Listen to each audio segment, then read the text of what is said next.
দেখেন ফ্রেন্ড, এটা হচ্ছে 2200 mAh লিথিয়াম ব্যাটারি। খারাপ লিথিয়াম ব্যাটারি কীভাবে নষ্ট লিথিয়াম ব্যাটারি কীভাবে ঠিক করবে তোমাদের দেখাবো।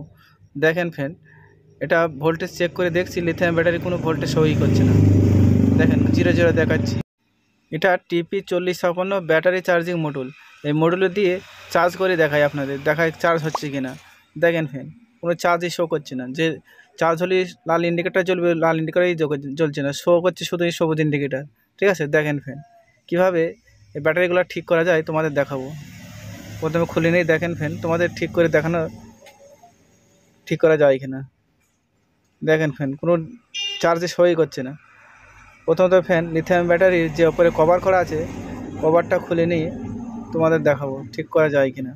দেখেন ব্যাটারির কভারটা খুলে নেওয়ার পর ফ্যান পজিটিভটা একটা হালকা করে চেপে দিতে হবে। চেপে দেওয়ার পর মাল্টিমিটার দিয়ে চেক করে দেখে নেবো। দেখেন ফ্যান 2.5 ভোল্টেজ দেখাচ্ছে। দেখেন ব্যাটারিটা ঠিক হয়ে গেল। ফ্যান ভিডিওটা ভালো লাগলে একটা লাইক করে দেবেন।